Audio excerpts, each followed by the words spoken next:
Beneath the mountain of Philippines lies a fortune so great it could rewrite history and even change the economy of a country. Gold, diamonds, priceless statues, rare books, gems, and much more, by a man known as the Tiger of Malaya. This is a story of Yamashita's Gold, a tale of war, ambition, murder, and one man's quest to find what was lost. During World War II, Japan expanded its empire. It looted everything of value from the territories it conquered. This plunder was known as Golden Lily Operation, a massive state-sponsored theft. Golden Lily was not just a random wartime operation, it was a covert project personally overseen by the members of Japan's family, including Prince Chichibu. When and why it started? In 1937, after Japan invaded China, Japanese forces began looting cities such as Nanking, Shanghai, and Beijing. As the war expanded to Asia in 1941 to 1942, Golden Lily became a massive coordinated effort to seize Asia's wealth and fund Japan's military empire. The mission was confiscated gold, diamonds, jewelry, cultural artifacts, and religious treasure from across occupied territories like China, Malaysia, Singapore, Thailand, Burma, and Indonesia. The loot was collected from banks, temples, and private citizens, often violently.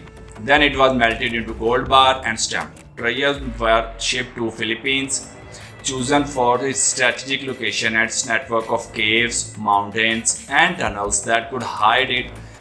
The operation was so secretive, even the generals didn't know where the shipments are going to end up.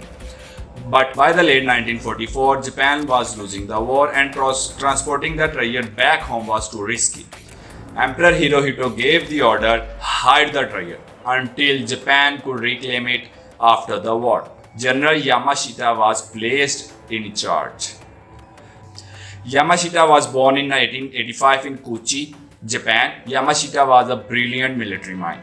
He graduated from the Imperial Japanese Army Academy in 1908 and rose quickly through the ranks. Known for his discipline and mastery of strategy, he became one of Japan's most respected generals. But what made Yamashita famous was fear and his lightning-fast conquest of Malaysia and Singapore in early 1942. In just 70 days, Yamashita forces marched to the jungle of Malaysia, outmaneuvering the British and Commonwealth troops. He captured over 80,000 British soldiers at Singapore, the largest surrender in the British military history. The victory earned him the nickname the Tiger of Malaya. It also made him a national hero in Japan and one of the most legendary figures of the Pacific War. Yamashita directed a team of engineers, soldiers, and forced laborers to build a massive network of tunnels, vaults, and hidden chambers across Luzon, the largest island of Philippines. Each vault was booby-trapped with explosive, poisonous gases, or hidden mechanisms, constructed with decoy chambers to confuse further invaders. Designed so that once sealed, they could remain untouched for decades. Witnesses later confessed that once the wall was finished, many of the laborers were executed to keep its location secret. By the time American forces invaded the Philippines, Yamashita had already hidden the hundreds of billions of dollars worth of treasure. But Yamashita wars were about to end. In 1945, after months of battle, Yamashita surrendered to US forces. He was arrested, tried by an American military tribunal of war crime, specifically for the atrocities committed by Japanese troops under his command in the Philippines. Even though many historians believe he had little direct control over the units, Yamashita maintained his dignity during the trial. When he was sentenced to death, he said, "I believe I have done my duty to my country. If I am to be shot, so be it." He was hanged on February 23, 1946. Yamashita never revealed the location of the hidden treasure, but some believes that the US secretly interrogated him and recovered part of the treasure for covert purposes. Either way, the legend of Yamashita Gold was born. Decades later, the legends of Yamashita treasure captive Rogelio Roger Roxas, a humble Filipino locksmith and self-taught treasure hunter. Roger was not a wealthy man, but he was smart, determined, and resourceful. He always wanted to find the Yamashita's treasure. For that, he collected wartime maps, spoke to locals who remembered the Japanese occupation, and even interviewed some of the Japanese soldiers. He also made a metal detector to find the gold. Rogers was very careful. He didn't want to break the law. He secured the official permit for the Philippines government that allowed him to evacuate and keep part of whatever he found, a common practice at that time. This meant that Roger's search was legal and he is not a thief or a looter. In the late 1960s, Roger and his team began searching near Baguio City, a site repeatedly mentioned in maps and witness accounts, also known for the last town, Yamashita State. In 1971, they discovered a tunnel entrance near Baguio General Hospital that had been sealed with concrete and dynamite. For 4 straight months, Roger and his men worked tirelessly, digging day and night with picks, shovels, and dynamite. At last, they entered the tunnel, but what they found stunned them. They found human skeleton, evidence that the Japanese had sealed the tunnel with people inside. They found rusty rifle, radios, helmets, proof that this was a genius wartime catch. And then, the centerpiece, a solid gold Buddha statue, over 3 feet tall and weighing nearly 1,000 kilos. Impossible to lift. But this wasn't all. The Buddha's head was hollow, and inside they found diamonds and other precious stones. Nearby the statue, there was thousands of wooden crates, each containing gold bar, each gold bar worth over thousands of dollars.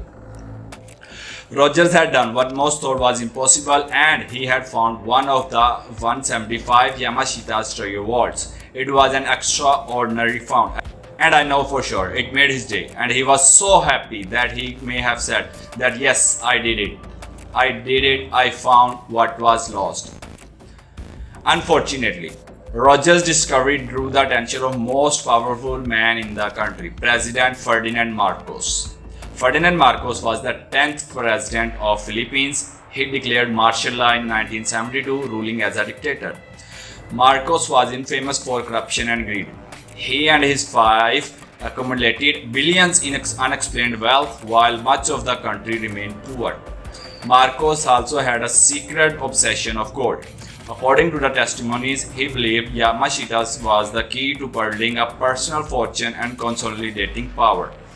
Not long after Roger's discovery, armed men linked to Marcos raided his home. They confiscated the golden Buddha, diamonds, gems, and later they extracted gold directly from the vault site Roger had uncovered. Roger himself was arrested, tortured, and beaten until he revealed everything he knew.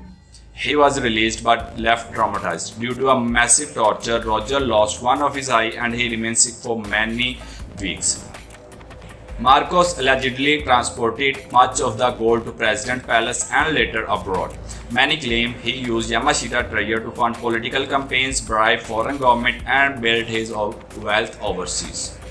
Despite the trauma, Roger refused to remain silent. In 1980, he flew to the United States and filed lawsuit in Hawaii against the Marcos estate, accusing them of theft and human abuses. In 1996, after a year of legal battle, a Hawaiian jury awarded Roger's estate a staggering $43 billion judgment, the largest of its kind at that time. It was later reduced to $22 billion, but it remained a historic ruling that legally confirmed Roger had indeed found a treasure vault. Sadly, Roger never lived to enjoy the victory. He died in 1993 at the age of 49 years old. His wife later said he had been harassed and his wealth ruined by years of torture and stress. When the Buddha was finally returned to his family, they claimed it was a fake, not the one Roger has found. The real Buddha and most of the gold remain missing to this day. Roger has discovered just one of the 175 alleged vaults. Hundreds of billions, perhaps trillions of dollars worth of treasure may have lie buried beneath the mountains and jungles of Philippines. Even today, treasure hunters, adventurers, and government continue the search. Some have found gold, others had died in collapses or triggered the booby trap. Was Yamashita Gold simply stolen war loot, or is it a cursed fortune that brings tragedy to anyone who finds it? Somewhere out there beneath the mountains and jungle, the rest of Yamashita's treasure still awaits. Would you go looking for the Yamashita's treasure? And what would you do if you found it? Tell me in the comments box and subscribe my channel for more stories like this. It's me, Ikhlaq, signing off, and meet you soon with some other treasure stories or mystery stories.